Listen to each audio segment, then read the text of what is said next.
Thank you, Chuck, and good morning, everybody.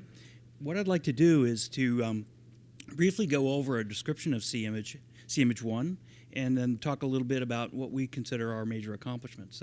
CIMAGE-1 is a global conspiracy or consortium of 4 countries, the Netherlands, Germany, Canada, and the United States, and a number of institutions around the Gulf. We are a very large group. Current enrollment is about 100 and almost 200 people. You can see we have a substantial number of undergraduates that are part of our consortium as well, and we do a lot of internships with undergraduates in terms of doing this. At the conference this week, I think by last count, our participants had 83 posters or presentations, and our PIs are co-chairing 3 of the sessions. As Tamai said, we will continue as CMH2, and we're adding 5 additional organizations, including the UNAM University in Mexico, to our consortium. And overall, our goal, our primary goal, our primary mission here is to allow society to be better prepared to mitigate future oil spills, and that comes in many forms in terms of being a thread that passes through our consortium. So if we look at the organization of CIMAGE, we are divided into 6 tasks. You can see from this diagram that we have 2 modeling tasks, 2 field-oriented tasks, and 2 laboratory experimental tasks. The tasks are in order: the near to far field modeling, which actually interacts quite a bit with the Carth as well as the geyser consortia. And these are basically try to understand fundamental processes from the wellhead to the sort of mesoscale. Secondly is the high pressure experimentation, and that, as Tamai said, that goes hand in hand with trying to understand these near field dynamics, and it's incredibly important and in terms of informing the models. We have a task that looks at sedimentary studies, and this is headed up by Dave Hollander, and of course, that has interactions with the other parts of the ecosystem as well. We have a field program on both mammals and fish. John Hildebrand and his students have been studying dolphins and beaked whales and other organisms out there, and we have a fairly vigorous fish group as well, a toxicology group, and then an ecosystem modeling group. And the point I want to make from this diagram is, number one, we're touching 2 of the GOMRI priorities, both chemical impacts and as well ecological impacts, and that there's a lot of interaction between these boxes, and we try to say in our group that we're more than the sum of our parts, and I think that'll come out in some of the examples I'll cite, and certainly I would reference some of the many of the papers that you're going to see. So this is a shameless ripoff of Margaret Linen's talk last year at Mobile, so I'm going to do a top 10 list of what we think our major accomplishments are. And number 10, what I'll do is I'll go through these, and then I'll try to back up what I said. So number 10, and this is actually riffing off of what Tamai said, we've helped to demonstrate that the academic community is capable of significant, timely, and impactful response to environmental disasters, as example, the Hercules 265. And we did this as a middle-out management model. That is, this was not directed from Chuck or somebody else. This was the consortia directors getting together and saying, hey, can we have a response here? And that's pretty unique. And when you think about the organized response that the Coast Guard and NOAA and other people have to do, because the resources and the people were in place, we could actually organize this, as Tamai said, over the weekend in a phone call, right? So I'll cite some of the work that we've done on this as well. And I think going forward, because of this consortium that we have, that we would be in a wonderful position to respond to any ecological events in the future. Number 9, we believe that we've contributed new understanding of the Deepwater Horizon spill in the context of other natural and human responsible sources of oil in the Gulf of Mexico, and that is, the Deepwater Horizon and the Dirty Gulf. Clearly this is a very difficult problem to try to deconvolve, and as Rick Spinrad said, the baselines you don't have, it's really hard to try to disentangle what's going on. We think we've made some progress on this, and I'll cite a couple of examples. Number 8, we've documented significant impacts of the deep water spill at the organismal, the species, the community, and the ecosystem levels of organization, as we like to say, because our consortium touches so much of life, from microbes to mammals. And, if you were involved in some of these workshops yesterday, we were doing a little shuttle diplomacy between large vertebrates and the genomics, et cetera, and, trying to chase down all of the people from CMH that were involved in some of those things. And I'll cite a couple of examples. Number 7, we've implemented new, and what I would call novel analytical tools for understanding sublethal impacts on ecosystem components. And that it ranges from genomic, metagenomic tools, a lot of work on isotopes. We're using structures in fish, for example, otoliths and eye lenses in very novel ways, and certainly the whole range of microbiological tools. The routine of oil spill response has been, up until Deepwater Horizon, pretty stagnant in terms of the tool bag. And I think one of the enduring legacies of GOMRI is going to be that there's going to be a lot of different tools that people will potentially look at. Number 6, we've developed new planning tools to aid in the oil spill response for identification of vulnerable ecosystems, and I'll cite an example of this as well. Now we're getting down to the dirty work here. Number 5, we've confirmed that surface oil plumes can result from turbulent deep sea oil and gas releases without the addition of dispersants. And I consider this one of the fundamental questions to be resolved by GOMRI, and that is, did the deep injection of dispersants fundamentally help create plumes, or was it a knock-on effect? And if that's the case, then to what extent? This is a highly controversial area, and one that has enormous practical implications in terms of future responses to deep spills. I can tell you from the vigorous debate that we saw in the dispersants workshop yesterday that this is unresolved. Nevertheless, I think we've got a lot of the pieces in place to actually get there. Number 4, that we've discovered, documented, and evaluated the occurrence of a significant quantity of Deepwater Horizon oil in offshore sediments. And our work, as well as the work of EcoGig and Deep Sea, have stimulated the ongoing MOFSA collaboration, which I also think will be a major accomplishment and one that's incredibly novel in terms of the history of oil spills. Number 3, and this is where we look beyond the scientific accomplishments into the total footprint. We've developed education outreach to a diverse segment of the public and society through things like the Teachers at Sea program that we've got, podcasts which have reached a wide segment of different populations in the United States and abroad, science cafes, social media, technical presentations, et cetera. Number 2, we've supported 24 PhDs and 37 master's degree recipients that will contribute to oil spill response science for at least 3 more decades. And I can tell you, because we're continuing in our consortium, that many of these master's students will go on for PhDs supported by GOMRI. And number 1, I believe that we and frankly all of the consortia have helped to build a regional to global capacity in oil spill related research that certainly will be an enduring legacy of GOMRI. So can I back up what I just said? I don't know. We'll see. In terms of the baselines, these are some photographs from the Hercules 265, and so you have a picture of the burning well that occurred in July. But when we visited in August, we did a variety of things as follow-up. Number 1, our sampling was directed by the vectors of the drifters that Tamai described. So we sampled primarily to the south and the east, where we think the water was actually going. So we've done things like long lining for the fishes by setting the. If you notice very carefully, the rig is out here, and so we've set a long line going 5 miles out from that, and looked at the fishes along the line. We've also done coring studies, methane and microbial studies as well. And I would direct you to a talk by Isabel Romero tomorrow in session 6 on this. This notion of disentangling Deepwater Horizon spill from other sources is a really important one, as I said. And just looking at the map, you can see how difficult this is. I mean, if you look at the yellow dots, those are all the extant oil and gas structures in the Gulf of Mexico, which are about 4,000.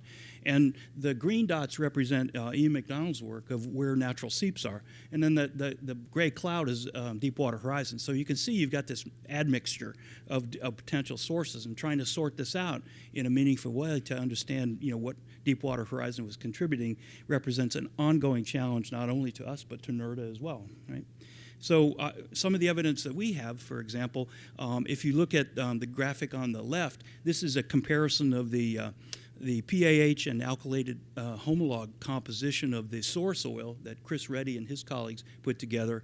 On the right-hand side here is the same PAHs and alkylated homologs in the livers of red snapper that we publish on. You can see there's a very close resemblance in comparison to some of the other previous studies of PAHs in the environment, and this happens to be sediments in coastal Louisiana, where you have a much different and much more aged set of sediments. So we've gone through all of the potential studies that we could find to compare this with what the Deepwater Horizon looked like, and clearly I think we can start to disentangle some of these issues. So in terms of some of the other things that have gone on, this is from the keynote talk that Will Patterson will give tomorrow in session 6. One of the issues is, what happened to all this dead carbon that's in the system? And this is kind of an exciting set of graphics. So this graphs the delta carbon 13 versus the delta nitrogen 15, and so you can see this sort of hysteresis in the composition of both red snapper and then a whole variety of different reef fishes. And so the real question, and you have to wait till Will's talk this afternoon, have we actually returned to baseline? And can you actually track some of this Deepwater Horizon oil throughout the ecosystem? Very exciting set of tools. So I mentioned before that we're trying to use odorless and islands isotopes, islands, to try to track some of what's going on. The top graphic here represents basically a odorless sampling from the core of the otolith out to the edge, and you're tracking, in this case, barium as an element. You can do all kinds of elemental compositions here, and what you see is that the animals, when they're young, have a lot of barium in their otoliths because they're primarily up near the river where there's a lot of terrigenous barium. But you also see in 2010, because the otolith is a flight data recorder that's time synced, you can actually figure out, geez, this thing had a barium spike. And so, looking for all the potential elements that might be in either the drilling muds or other things is an important aspect of this. The islands isotopes is really a novel thing, and this is a publication that just came out from Amy Wallace and her colleagues, and you can see this in more detail. See this, get it in more detail in a talk that she'll have in session 6. And the thing about islands is they're like onions. They're in layers, and so the deeper you go into the islands, that basically is earlier in the life history of the animal.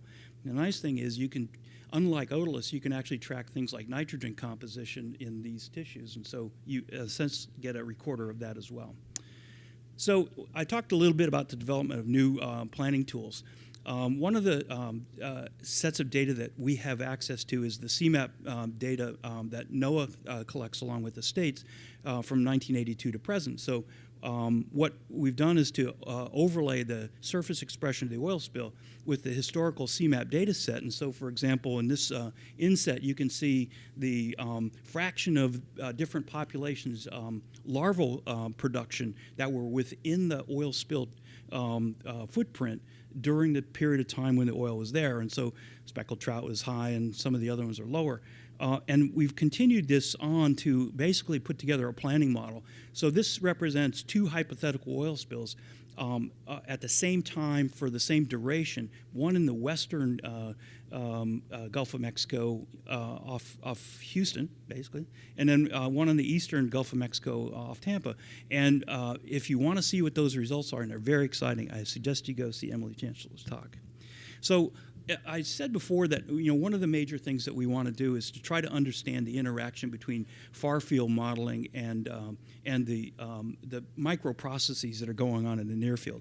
And so this so-called CMS, the Connectivity Modeling System, has been put together to try to tie in some of the near field to the far field tracking and understand some of these dynamical processes. And in terms of what we've learned from this, first of all, we've learned that high-pressure biodegradation is very important to the outcomes in terms of the plume formation and exactly where these plumes settle, right? So what we've learned is that the parameterization of these models with lab-based high-pressure degradation rates improves these predictions of for example, in this case, the southwestern plume development. And to sort of continue on this chemical dispersant theme, we've learned that subsea disbursement injection may have little effect on the amount of oil that ultimately surfaces. And again, this is a highly controversial result. And I think ultimately trying to get better lab data and models is going to hopefully resolve the controversy that we have. As you can see from this graphic and the data we have here, you can create, depending on the degree of turbulence that you create in these experiments, you can actually create droplet sizes that would simulate droplets that would be neutral in suspension. And that's a very important result. The real issue here is scaling up the turbulence that we can see in this cell to the actual turbulence that you had at the wellhead. And so we've got a number of other experiments that are ongoing to simulate what's going on in high-pressure environments. On the left here is basically the high-pressure cell that is in Hamburg, and it's basically a long tube that we can inject gases and oil in the bottom of the tube and understand the dispersant dynamics. And as well, there's a partitioning apparatus at Calgary that allows us to understand how the constituents in oil partition into the dissolved phase into the water, and so therefore being carried as not droplets but dissolved forms of many of these chemicals. So in terms of overall, we've learned a lot about partitioning into small droplets, which, as Tomai said, is very critical. We've learned a lot about partitioning of some of these compositions, and we've also learned that depending on the pressure and temperature, you can create vastly different genomes of the microconstituents that are there in terms of pressure effects. So the sort of last big bit I want to talk about, and I'll be done here, is in terms of the major sediment discoveries by CMIH and obviously other colleagues as well. This is the surface expression, Ian McDonald's work, and based on the NERDA data that Rick Spinrad talked about, we've actually used those data to model what the difference in PAH concentration was right at the surface of the sediment versus the next layer down, which was pre-spill. And so what you see here is a graphic where there's a substantial increase, and these red areas are like 200% increase over the baseline, and that it seems to be very differential and in some sense working its way down that slope. And this is confirmed by a number of coring studies that we've done that are dated in terms of that sequence as well. As far as the overall level of sediment accumulation, prior to the oil spill, the sediment accumulation rate was down here. These are accumulation rates at different spots up and down the DeSoto Canyon. So you can see that after the spill, it relaxed, but it hasn't gone back down to the pre-spill rate yet. And what we think is happening is that there's a slow avalanche of this flocculate material that's coming down slope, and it's actually resulting in some cases not a relaxation in a very direct way. So in terms of our next steps on sediment and fish, we'll continue to monitor the recovery of these sediments and biota because we're not there yet. We want to extend our field studies in CMH2 to the Ixtoc spill area and basically create a tale of two spills. We think there's a lot to learn from a spill 35 years ago that basically was on the same order of magnitude. We want to conduct Gulf-wide fish surveys to help develop this broad baseline, which would be of enormous value not only to us but to others in the future. We want to do controlled exposures to calibrate some of the sublethal effects we're seeing in the fish. And we want to extend our modeling studies to understand all of the factors that are contributing to MOFSA, trophic effects, and response.